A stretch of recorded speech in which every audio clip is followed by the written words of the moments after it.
Hola, ¿qué tal? Otra vez estamos en el comentario positivo. El día de hoy continuamos con nuestra serie del curso de principios básicos del liderazgo. Hoy vamos a ir a nuestro segundo tema, segunda lección, y vamos a hablar del perfil de un líder. ¿Cuál es el propósito de esta lección? Bueno, es ayudar al estudiante a comprender su rol como líder en el contexto específico de plantar iglesias. ¿Cuáles son los puntos principales? Tenemos 8 puntos principales y que son unas características del líder cristiano. Los líderes naturales y los no líderes pueden mejorar sus destrezas de liderazgo. Y bueno, ¿cuál es el resultado de tomar esta lección o que se espera? Cuando el contenido de esta lección ha sido dominado, cada participante debe saber el rol del líder en el proceso de plantar iglesias, saber sus puntos fuertes personales como líder, estar comprometido a trabajar en 2 áreas específicas donde él quiere crecer en su habilidad de liderar.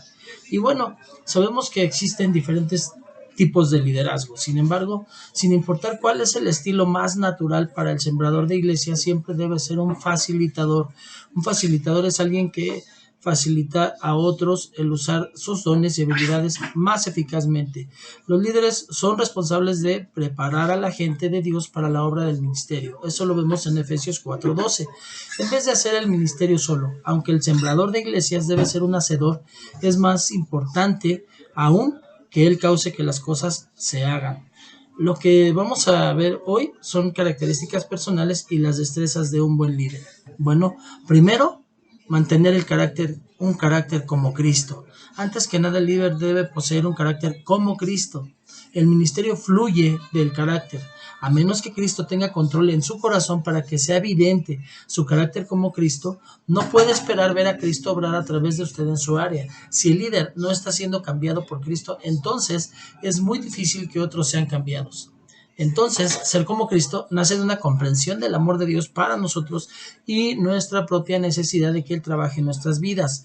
El ministerio tiene que ser el resultado de la gracia de Dios que está trabajando en nosotros. No hay otra motivación, no puede haber ninguna otra motivación que sea honrada por Dios, ni aguantará cuando los tiempos sean difíciles. Cuando venga la dificultad, un liderazgo que no tenga esa motivación va a caer. La conciencia de la gracia de Dios en nuestras vidas se gana y se mantiene por mediar en la palabra de Dios, creyendo sus promesas, llorando y adorando. A través de un compañerismo diario con Cristo, tenemos que enfocar nuestra fe en las promesas de Dios y en la visión que Él ha dado en nuestro ministerio. Tenemos que reconocer su dependencia de Él para lograr el propósito en su vida y en nuestra vida y en el ministerio. O sea, un líder que no reconoce su dependencia en Cristo no es líder. Adore a Dios por lo que ya ha hecho en su vida. Punto número 2. Tenemos que trabajar bien con un equipo. Tenemos que aprender a trabajar en equipo. El mismo Señor Jesucristo no trabajaba solo, Él trabajaba también en equipo. Él no se pudo haber hecho la iglesia solamente Él solo, pero Él juntó a 12 personas, hizo un equipo.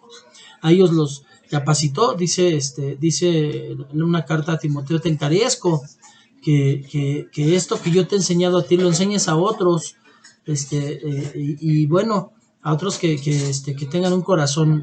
No lo estoy leyendo literalmente, pero finalmente esa es la idea. Personas que tengan un corazón acepto a Dios, bueno, pues tienen que ser capacitadas y preparadas. Entonces, muchos proyectos para plantar iglesias se inician con un equipo de liderazgo ya establecido. En otras ocasiones, un sembrador comienza solo y tiene que desarrollar a otros, quienes se unirán al equipo conforme el proyecto empieza a crecer. Cualquiera que sea la situación, siempre debemos trabajar hacia desarrollar equipos de liderazgo y de ministerio. Debe haber un patrón normal para el ministerio y para el desarrollo de la iglesia. Los fundadores eficaces no trabajan solos. En el trabajo de equipo es el patrón normal del ministerio en el Nuevo Testamento. Es la forma de trabajar. El Espíritu Santo apartó a Pablo y a Bernabé como un equipo misionero. Eso lo vemos en Hechos 13:2. O sea, no mandó el Espíritu Santo solo a Pablo, sino Pablo y Bernabé.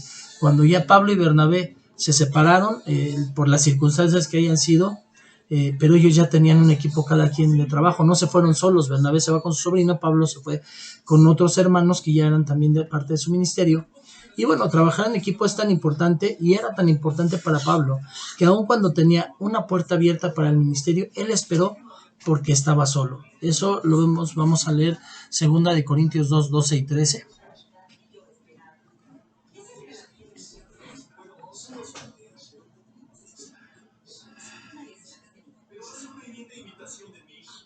Segunda de Corintios 2, 12 y 13 dice, permítame un segundo. Segunda de Corintios 2, 12 y 13 dice la palabra de Dios: cuando llegué a Troas para predicar el evangelio de Cristo y se me abrió una puerta en el Señor, no tuve reposo en mi espíritu al no encontrar a Tito mi hermano. Despidiéndome pues de ellos salí para Macedonia. Pero gracias a Dios que en Cristo siempre nos lleva en triunfo, que por medio de nosotros manifiestan todos la fragancia de su conocimiento. Entonces vemos aquí que para él era importante, se esperó a que hubiera alguien con él porque sabía que es importante el trabajo en equipo. Entonces, un equipo se puede definir como un grupo de personas unidas trabajando hacia un objetivo común. Un buen equipo tiene valores comunes y una filosofía del ministerio. También debe tener diversos dones, pero respeto mutuo, con evidencia de afirmación y lealtad por medio de una comunicación abierta y constructiva. La responsabilidad del líder es trabajar con el equipo, no como jefe, sino como mentor, como un facilitador. Entonces hemos hablado que también cuando nosotros estamos enseñando no somos un maestro, somos facilitadores. Eso lo vimos en el carácter de Jesús, el tema del carácter de Jesús, en la serie de principios básicos. Y bueno, vemos que los compañeros del equipo no son empleados, son colaboradores. Edificando y trabajando con un equipo puede resultar ser un proceso difícil y consumidor de tiempo, pero sus dividendos son enormes. Punto número 3. Tenemos que desarrollar los dones y habilidades de los demás. El líder se multiplica a sí mismo por medio de la identificación del desarrollo de otros trabajadores. Muchos líderes tratan de construir sus ministerios alrededor de ellos mismos, pero Dios nos llama a discipular y entrenar a otros. Vamos a ver precisamente 2 de Timoteo 2.2, que ya les hablaba de este tema. 2 de Timoteo capítulo 2, versículo 2 dice la palabra: y lo que has oído de mí. Ahora sí, leyéndolo literalmente tal cual, la idea que les estaba hablando hace un momento, ahora la vamos a leer literal como dice la Biblia. Y lo que has oído de mí, o sea, lo que yo te enseñé en presencia de muchos testigos, eso encarga a hombres fieles que sean idóneos para enseñar también a otros. O sea, un líder no es el autosuficiente, el autócrata, el yo puedo, el yo solo, el yo hago. No, él encarga a hombres fieles que sean idóneos para enseñar también a otros. Enseña, pero no solamente enseña para que hagan, enseña para que enseñen a hacer. Amén. Entonces, las tareas principales del líder son permitir a otros identificar sus dones espirituales y llegar a ser eficaces en el ministerio. El entrenamiento de creyentes para hacer las tareas del ministerio y poniéndolos en ministerios que encajan con sus habilidades. Esto significa que el líder es, primero, un entrenador. Puede que no sea entrenador, un coaching en sentido técnico, que tenga una alta experiencia como coaching, pero sus destrezas ministeriales se pegan a otros. La gente desarrolla sus dones estando cerca de esa persona. Involucrándoles en el ministerio es una gran manera de hacerlo. Considere llevar a su discípulo a visitar a un enfermo o en una oportunidad evangelística. Punto número 4. Saber cómo delegar responsabilidades. Un líder sabio disfruta delegar cuando es apropiado. Eso lo vemos en Éxodo 18. Él logra más mientras involucra a otros en el ministerio. Puede delegar responsabilidades en áreas del ministerio donde él está débil y otros más fuertes. Puede delegar para que otros tengan sentido de propiedad en el ministerio. La gente suele comprometerse más a las cosas en las cuales están participando. Mientras un sembrador siempre busca maneras para delegar, lo hace sin demandar más de otros que lo que él mismo está dispuesto a dar. Evite cargarle demasiado a una sola persona. Cuando asigna a la gente responsabilidades en el ministerio, hay que asegurarnos que tiene los recursos suficientes para cumplir esa tarea. El líder sabio modela el ministerio antes de esperarlo de parte de otros. Punto número 5. Tenemos que establecer metas, planes y objetivos y trabajar hacia ellos. El planear es una práctica probada en las Escrituras. En Proverbios 20:18, vamos a ver qué dice Proverbios 20:18.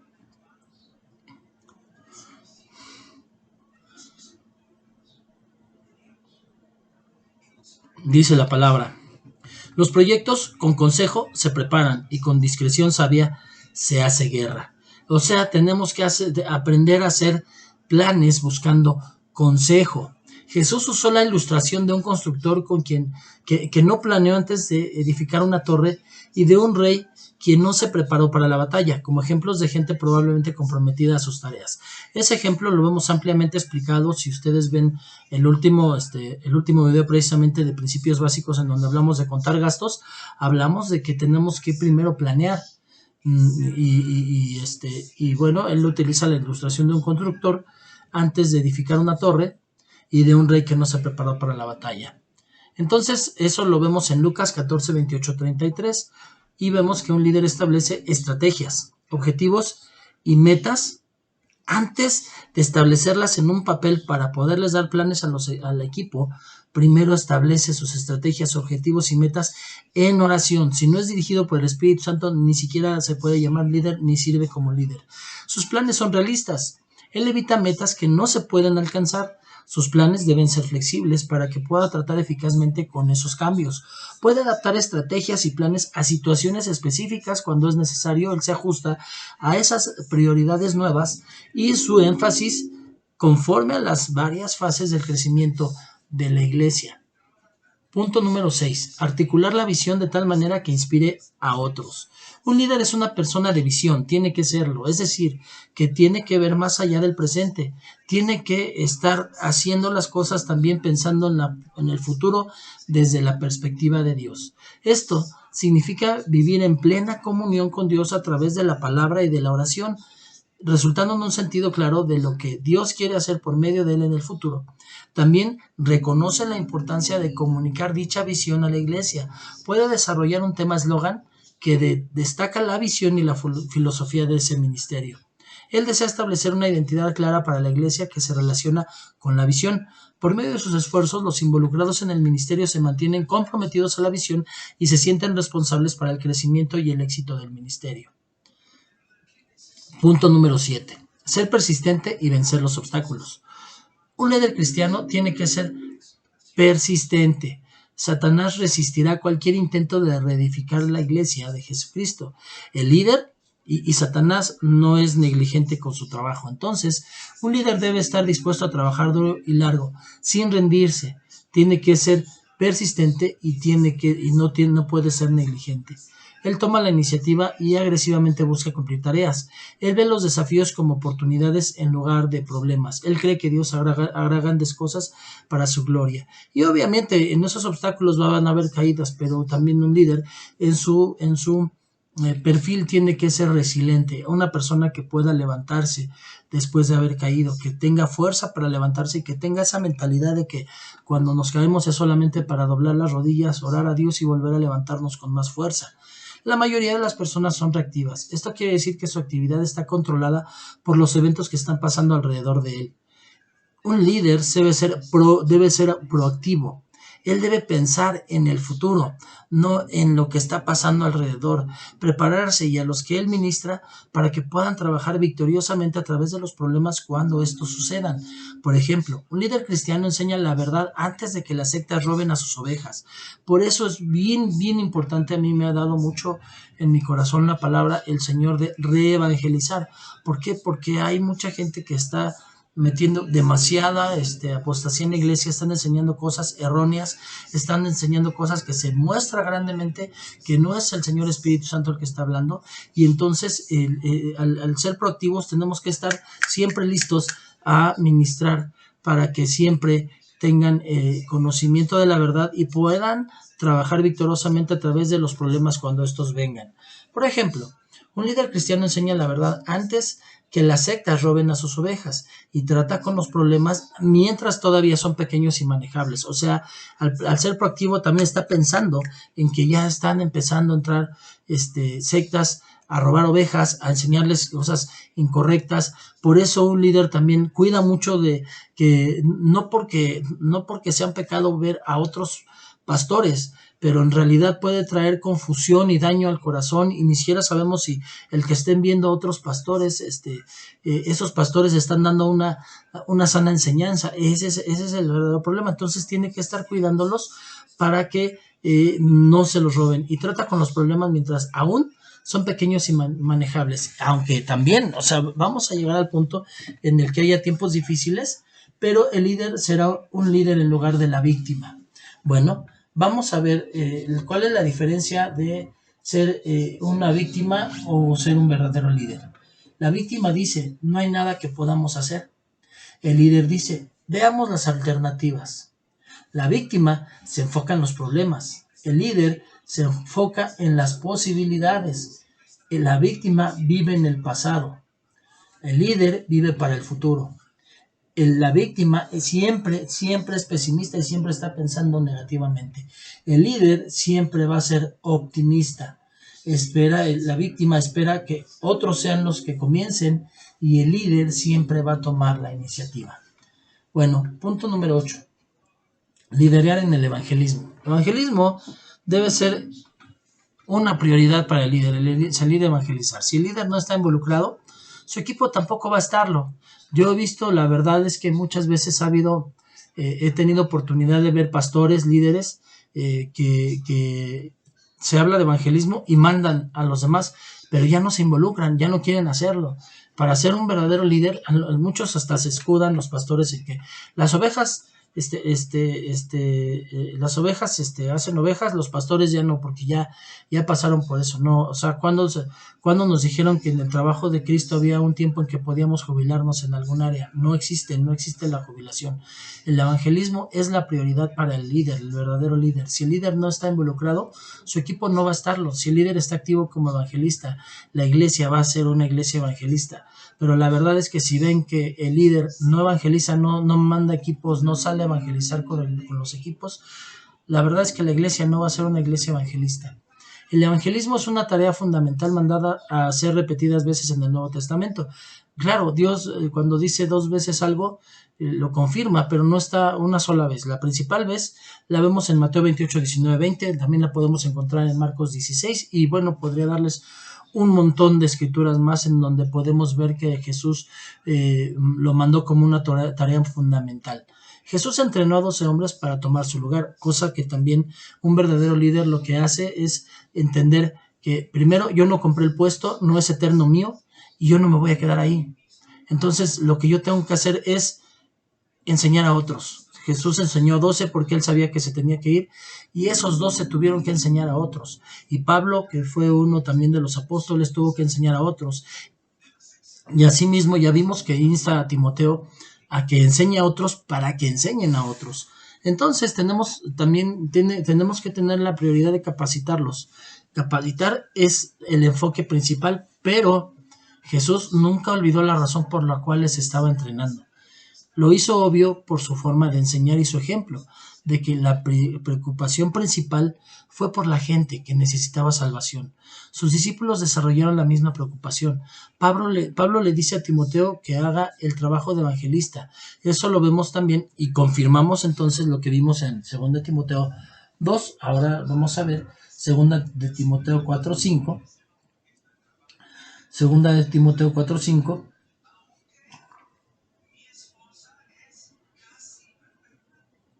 Pero tú, sé sobrio en todas las cosas, sufre penalidades, haz trabajo de evangelista, cumple tu ministerio.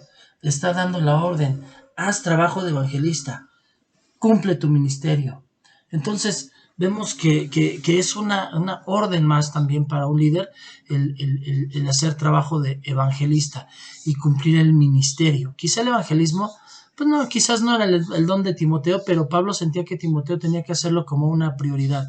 Hay gente que tiene el don y hay gente aún que Dios les da es uno de los 5 ministerios, el de evangelista, pero todos tenemos que evangelizar y obviamente un líder tiene que enseñar. Entonces un líder tiene que evangelizar para poder enseñar a evangelizar, sino cómo va a enseñar. Bueno, un líder cristiano entonces, vemos conforme lo que hemos estudiado hoy,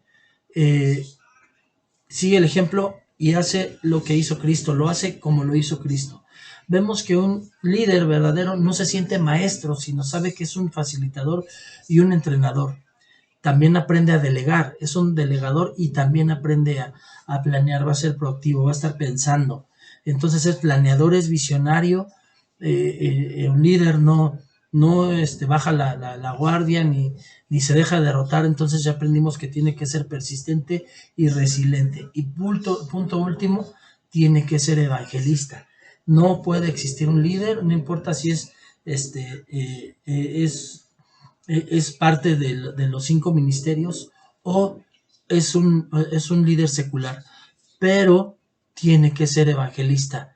Un líder tiene que evangelizar, si no, no es líder. Entonces, vamos a hacer algunas preguntas para considerar y me gustaría que las meditaran. ¿Por qué debe un líder delegar? ¿Cuál es la tarea particular que está haciendo para delegar a otro?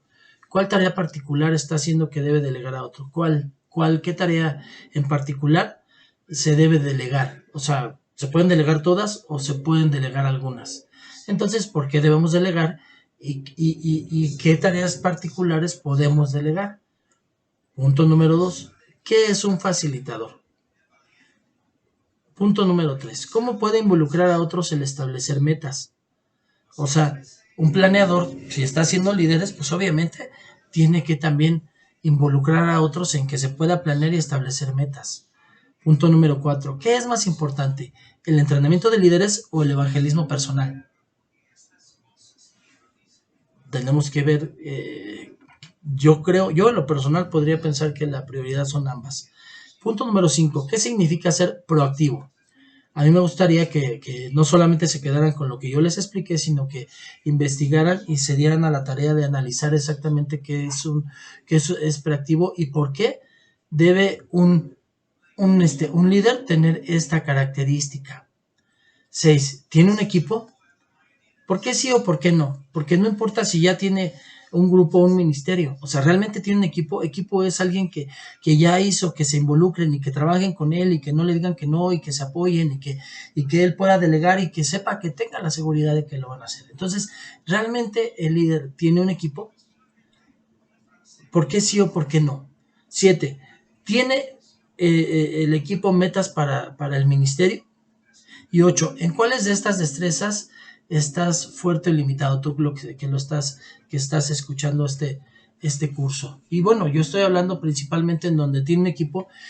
Si tú no eres líder, en tu ministerio. Y si tú eres líder, como líder tienes equipo, realmente tienes un equipo, ¿por qué podrías considerar que sí o que no?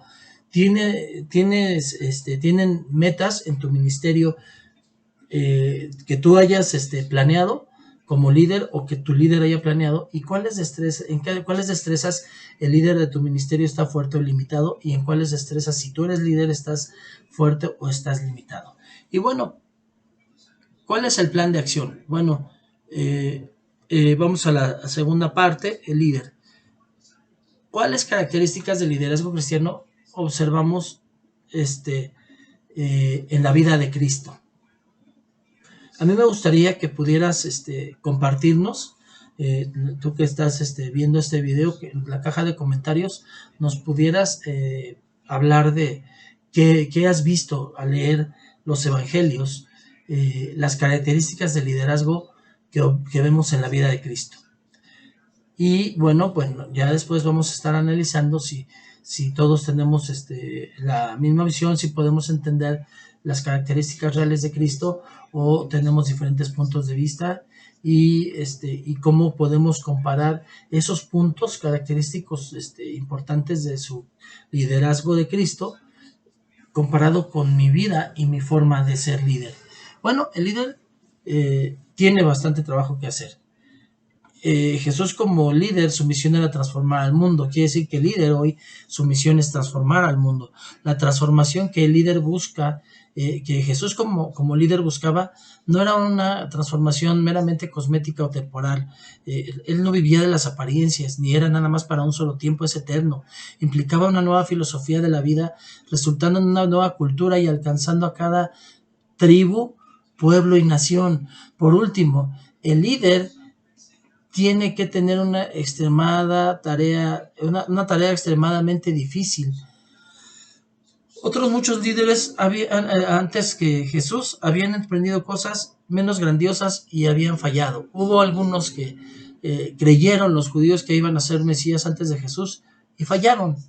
De hecho, lo hablan cuando Gamaliel les dice al Sanedrín, recuerden que en otro tiempo se levantó Teudas o se levantó otro tal y X y se apagaron. Una vez que murieron ellos se dispersaron y ya no siguió. Si esto es de Dios, continuará, y si no es de Dios, se perderá.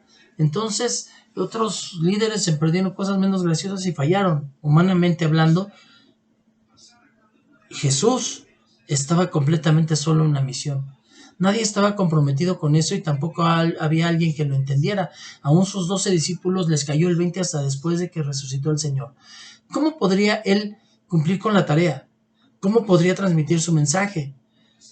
¿Cómo inspiraría a otros para vivir de acuerdo con él? Algo que yo sí veo y que quiero subrayar es que sí entendemos que los 12 discípulos no entendieron bien a bien durante los 3 años que estuvieron caminando con él el mensaje.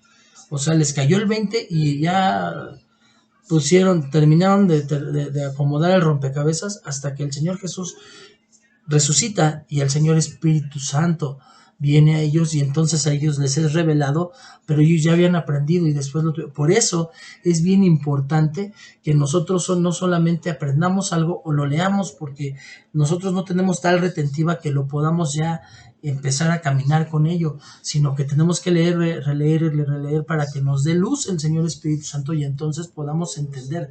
Si los 12 apóstoles tuvieron necesidad de eso, ¿cuánto más nosotros tenemos necesidad de hacerlo? Bueno, un examen de los métodos del líder contiene muchas sorpresas. El líder no hizo muchas de las cosas que esperaríamos. O sea, de repente el liderazgo tiene que tomar una decisión y que no todo el mundo ni entiende ni apoya. Él no buscó un puesto público. Él no buscó reunir un ejército. No abrió ningún instituto. No hubo seminarios, no existía la licenciatura teológica, no hubo seminarios formales para entrenar a los demás en su nueva filosofía. No apartó a sus seguidores para un periodo de intelectualismo retirado, o sea, no hizo eruditos que se llevara a una montaña. Tampoco envió sus escritos a una imprenta para producir libros. Él no escribió nada, no hizo boletines informativos lanzando un plan. En lugar de líder de esto, el Señor Jesús empezó reuniendo un pequeño grupo de seguidores para sí mismo. No se concentró en multitudes, él empezó con 12. Pasó 3 años de su vida así predicando a multitudes y tuvo una iglesia de más de 5,000 varones, y obviamente estamos hablando de que pudo haber sido de más de 10,000 y hasta 20,000 personas, la iglesia, la primitiva, la iglesia de Cristo. Pero pasó los 3 años de su vida concentrado en entrenar a los 12 en su forma de vida transformadora, esperando que ellos le ayudaran en la transformación de esas multitudes. Solamente con esos 12 hombres parecía un comienzo muy desesperadoramente pequeño. Sin embargo, él vivió sus creencias, amaba profundamente a los 12 como si fueran su propia familia. Vivían juntos, comían, descansaban, trabajaban, se divertían sin reservas ni barreras. En todo esto, Jesús puso sus ideas en acción, viviéndolas con esos 12, viajaban juntos de pueblo en pueblo donde él interactuaba con otras personas, encontrando todo tipo de necesidades. El líder comúnmente predicaba, como líder, el Señor Jesús comúnmente predicaba a enormes multitudes. Sus sermones nunca fueron elaborados ni rebuscados, ni trataba de sacar una perorata que no entendiera la gente. Él usaba muchas ilustraciones de la vida tal como era vivida por las personas de qué tiempo. Lo que ellos conocían, lo que ellos veían, eso era de donde tomaba la ilustración para explicarles una enseñanza. Frecuentemente se retiraba y se apartaba con sus seguidores, con los 12, se iban solos a lugares desiertos donde hacía sermones especialmente significativos en discusiones de intercambio de ideas, donde escuchaba también y obviamente conversaba de lo que enseñaba con los 12. Los seguidores de Jesús estaban comprometidos y parecían prontos para aprender, pero se mostraban poco prometedores. Habían muchas cosas que hacían que pareciera que sus ministerios iban a colapsar. Sin embargo, vemos lo que pasó después, ¿no? Muchos eran de trasfondo rural, quizás alguno que otro ni sabía leer, ¿no? Uno, pues sí era estudiado, era Era pues lo que se puede llamar hoy contador, porque era recaudador de impuestos. Una profesión que era muy despreciada por la población en general, pero finalmente era un hombre pues mucho más preparado, pero otros pocos eran pescadores. A lo mucho eran hombres ordinarios, no del tipo del cual se esperarían grandes cosas. Ninguno de ellos fue carismático, no era el líder que Israel esperaba o que pudieran llevar un gran movimiento. Y aunque el líder tenía un mensaje espiritual, ninguno de sus hombres que escogió era un líder espiritual. O sea, Jesús ya era un líder y tenía un mensaje espiritual, pero ninguno de los hombres que escogió era espiritual, ni si no era espiritual, menos era un líder espiritual. A pesar de todos estos inconvenientes, estos peculiares seguidores eran los que él escogió personalmente para estar de pie, solos como los corredores de frente de un gran movimiento. Jesús pensó que la capacidad de estos 12 sería que ellos habrían estado con él. O sea, esa es la verdadera mentalidad de un líder. El líder no se basa en la victoria de las personas que está capacitando en lo que aparentemente son sus capacidades, porque Dios los capacita, sino en que estén con uno, que caminen con uno, que vean cómo uno se comporta, las decisiones que toma y aún hasta los errores que comete. El líder tenía una humildad inusual. Jesús tenía como líder una humildad que no se podía ver en otros líderes de su tiempo. No ponía atención a comentarios sarcásticos acerca de su lugar de origen. Estaba contento con ser conocido como un joven de pueblo chico, hijo de un carpintero. No buscó atención o ganancia propia. Buscó fortalecer a otros y estar en él mismo fuera de atención. Él no buscaba ser él no buscara salir en la foto si hubieran existido cámaras en aquel tiempo. Hoy muchas personas de las que sirven en la iglesia lo que quieren realmente es salir en la foto, que los vean. Él no buscaba llamar la atención. Algunos piensan que pudo haber tenido más éxito si su ministerio hubiera sido más formal, si hubiera trabajado en un sistema que ya existía. Pero Jesús como líder rechazó toda posición formal, rechazó la forma que ya existía de ser líder, rechazó el control directo de los reinos de este mundo, aun cuando éste le fue ofrecido. En lugar de trabajar en la reforma del sistema existente, o sea, él no quiso reformar el sistema, él se esforzó por iniciar un movimiento completamente nuevo y diferente. Si lo vemos en retrospectiva, podemos preguntarnos acerca de la competencia de Jesús. Fue amigo de pecadores. O sea, estoy hablando como una persona de su tiempo lo vería sin todavía tener la revelación de que es Dios. Él fue amigo de pecadores, sus sermones y enseñanzas ofendían a mucha gente que podrían haber contribuido de una manera muy fuerte económicamente a su causa.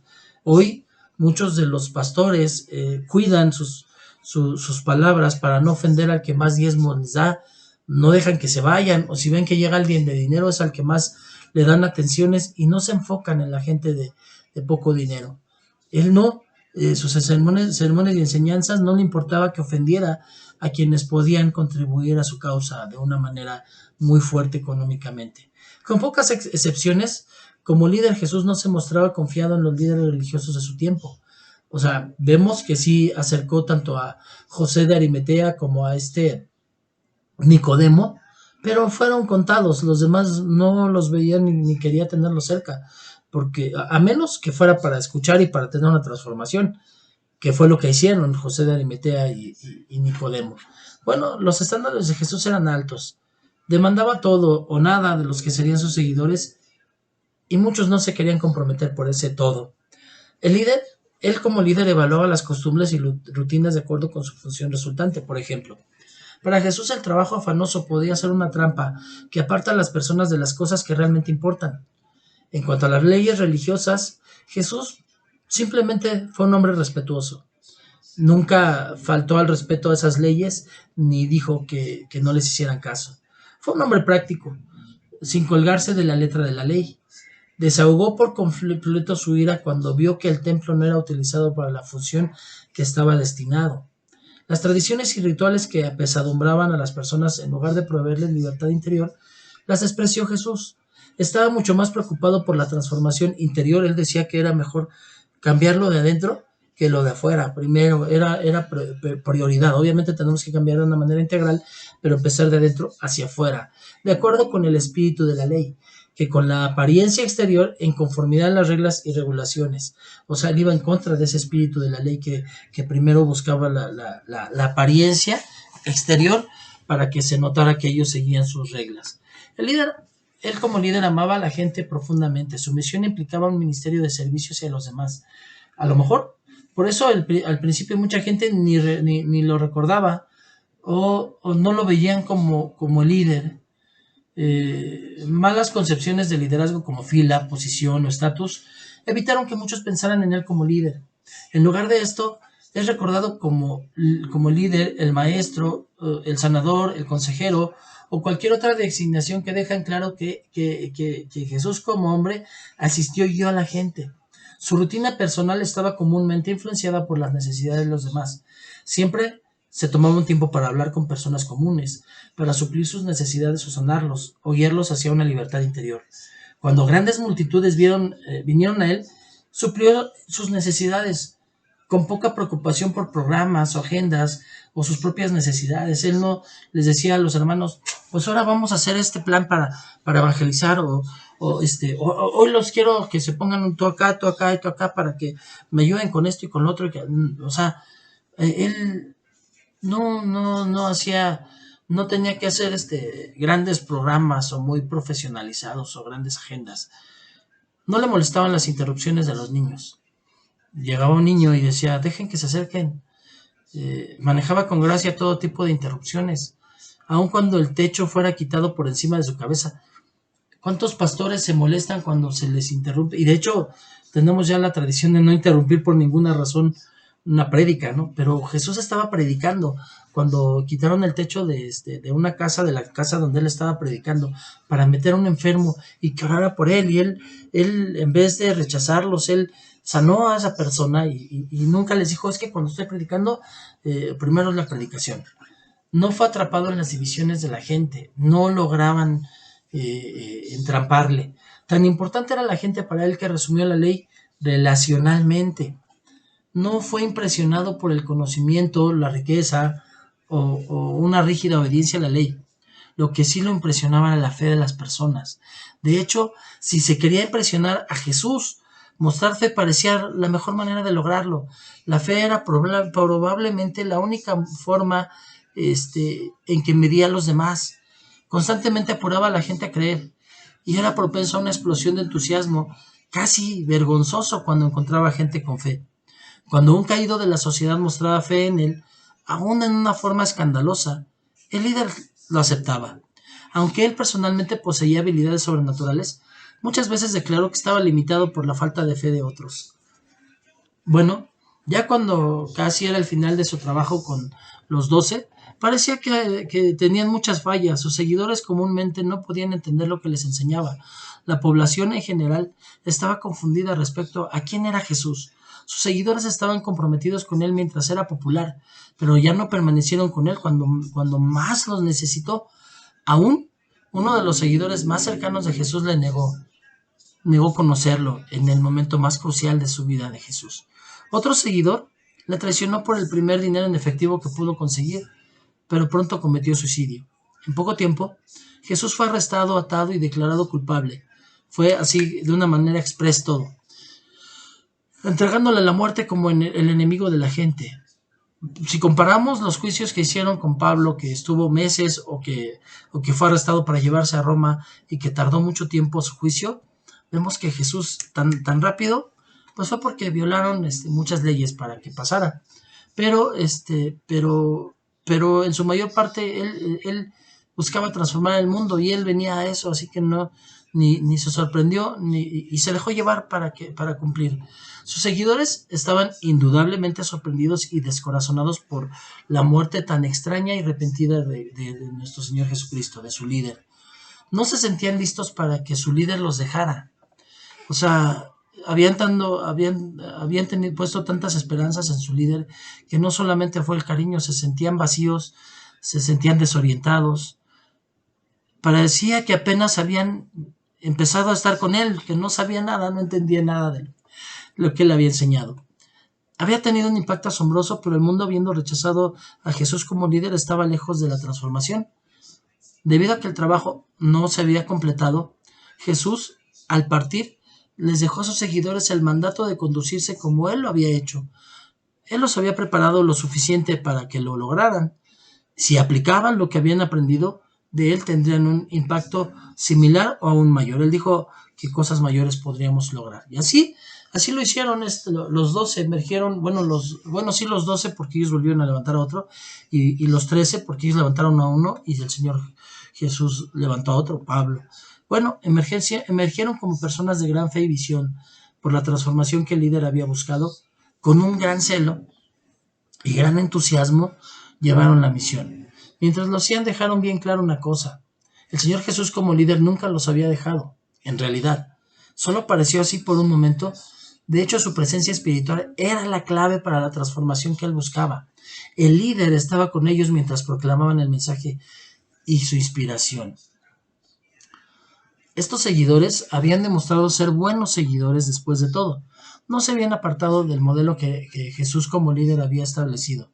Entablaban conversaciones con gente común en los mercados, en los templos establecidos y en las sinagogas, aunque sus centros de adoración eran casas, aparentemente. O sea, realmente ellos iban de visita a las sinagogas, compartían con los judíos, pero en realidad ellos iban a adorar en casa, en cuevas, en parques.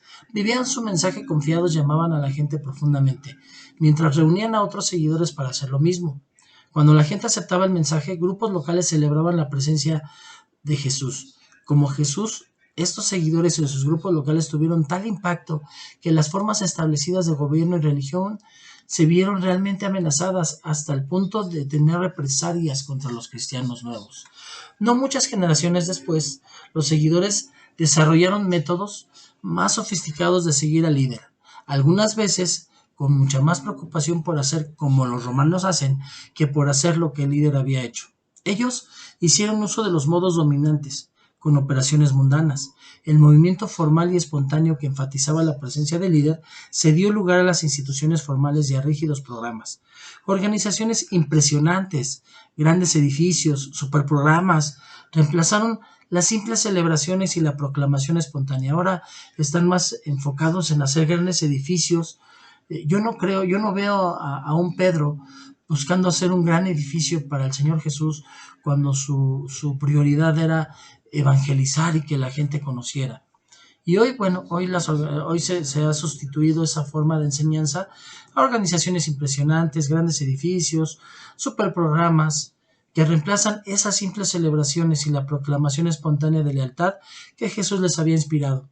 Esta trampa proveía de cierta seguridad y control, pero la presencia de Jesús fue ensombrecida y mucho de lo que Jesús había sostenido iba a ser negado.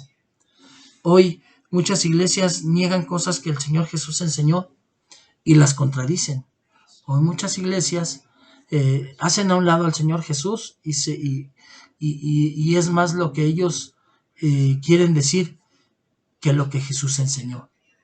Por él establecer y honrar las formas a expensas de las funciones, el impacto real de su misión se perdió. La influencia del Señor Jesús como líder continúa. Él dijo que siempre va a haber un pequeño remanente.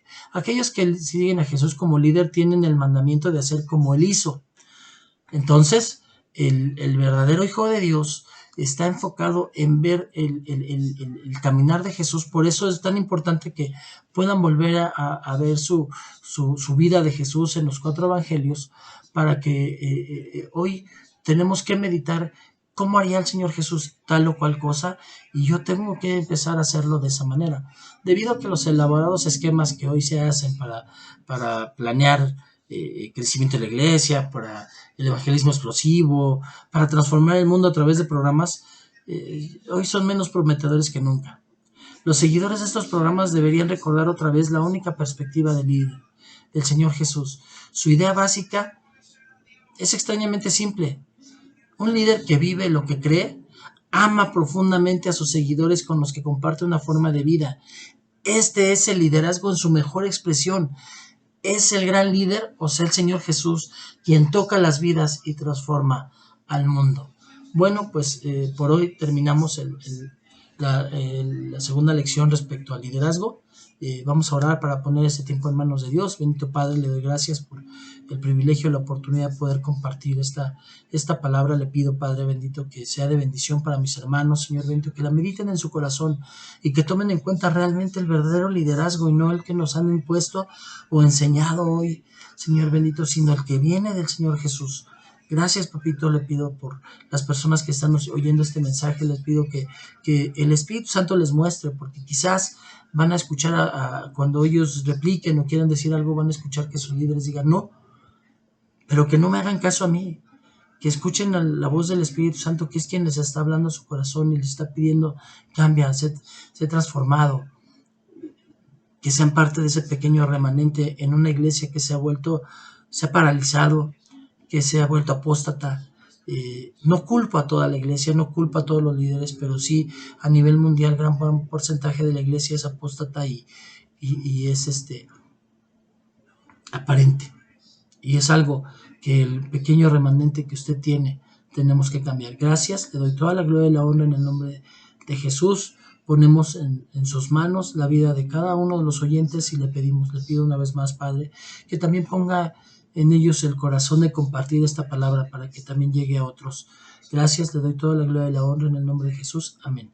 Y bueno, pues como siempre les pido que puedan regalarme su like en la caja bueno, que me regalen su like, que me regalen su comentario en la caja de comentarios, que puedan compartir este mensaje para que también a otros llegue. Y si tú no te has suscrito, suscríbete para que puedan llegarte las notificaciones de cada video que subimos.